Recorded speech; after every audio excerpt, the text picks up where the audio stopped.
Oi, pessoal, eu sou a Roberta, professora de filosofia aqui do ângulo Leonardo da Vinci, e essa é a nossa segunda aula aí sobre Tomás de Aquino, e nesse vídeo eu vou falar um pouquinho sobre as 5 vias da prova da existência de Deus que o Tomás de Aquino constrói através da filosofia de Aristóteles, principalmente da metafísica e da física. Então vamos lá, quais são essas 5 vias?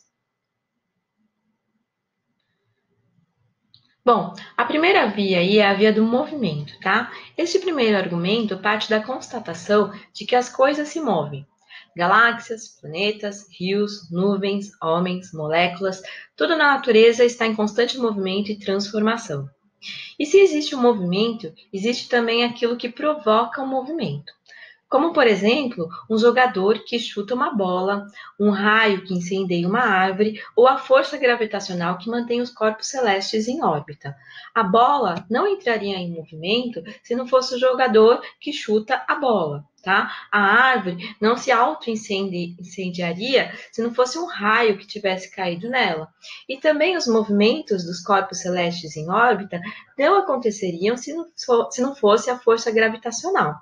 Então a gente constata aí, né, constata-se, portanto, que este agente do movimento é externo, né? Ou seja, nada pode mover a si próprio ou ser ao mesmo tempo motor e movido. Nenhum carro se locomove sem algum tipo de combustível. O carro não pode ser combustível de si mesmo. Mas esse raciocínio, ele conduz a um absurdo lógico. Se todo movimento possui um motor, há uma sucessão infinita, e não havendo um primeiro motor, também não haveria um segundo, e assim por diante. Por exemplo, se um jogador que chuta a bola, ele é movido por algo, esse algo é movido por outro, a gente iria desse modo até o infinito. Então, o motor 1 que chuta a bola do motor 2 teve algo que chutou ele, e assim por diante até o infinito. Tudo bem? Só que o Tomás de Aquino, ele vai chamar esse primeiro motor que move a tudo e move a todos e move a si mesmo de Deus. Então, aquilo que em Aristóteles era o que dava o movimento dos planetas, quando ele ainda trabalha a questão do geocentrismo, né? O Aristóteles tem um modelo geocêntrico de universo, onde ele vai chamar de éter, onde os movimentos acontecem. O Tomás de Aquino pega essa ideia de Aristóteles e vai falar que aquilo que move a tudo e a todos, o primeiro motor que move a si mesmo, é Deus. Essa é a primeira prova aí da existência de Deus para o Tomás de Aquino. A segunda via, ou a segunda prova da existência de Deus, a gente chama de causalidade, e ela é muito próxima à ideia de movimento. Então, observa-se que na natureza há uma ordem segundo uma relação de causa e efeito. O homem com o taco de bilhar é a causa, a bola que entra na caçapa, ela é o efeito. É impossível algo ser causa e efeito ao mesmo tempo. A bola de bilhar não entra sozinha na caçapa. Mesmo se entrar, é bem estranho, né? Contudo, se toda causa tem um efeito, haveria novamente uma sequência infinita, seria um absurdo lógico, a menos que admitamos uma causa primeira no universo, que é Deus. Então, no mesmo sentido, na mesma lógica que o Tomás de Aquino constrói a sua primeira via, ele vai construir a sua segunda via, que é da causalidade. Então, a causa 4 aqui teve uma causa, que foi a causa 3, que teve uma causa que foi a 2, que teve uma causa que foi a 1, assim até o infinito. Então, ele vai chamar aí de primeira causa, que é a causa de tudo e de todos, e é também a causa de si mesmo, de Deus. É a mesma lógica que ele usa para o movimento, o Tomás de Aquino usa também para a via da causalidade. A terceira via, ou terceira prova da existência de Deus que o Tomás de Aquino desenvolve é a do possível e necessário.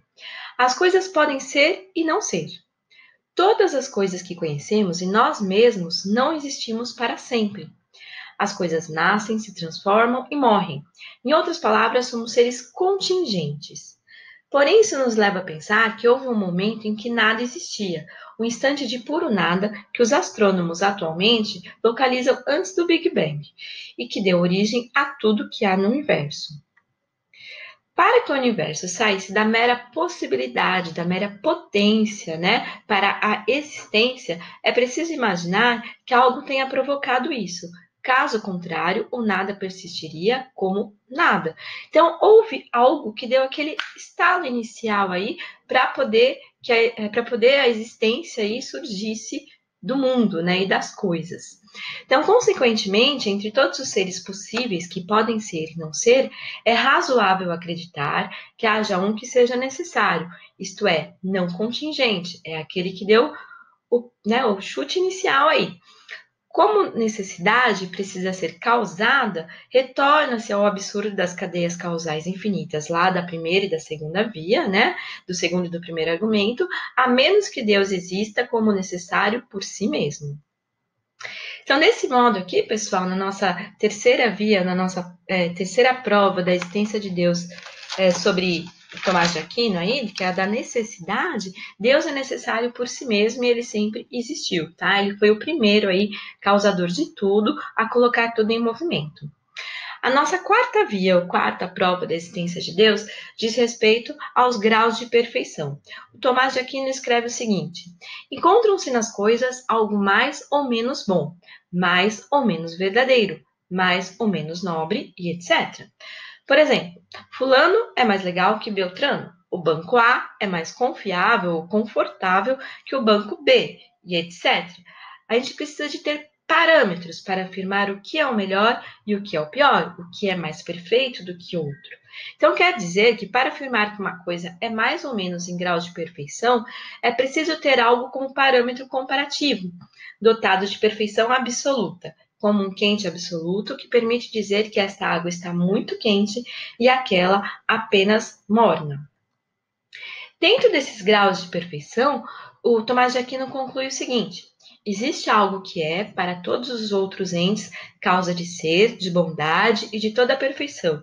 Nós o chamamos de Deus. Então, Deus é o ser mais perfeito.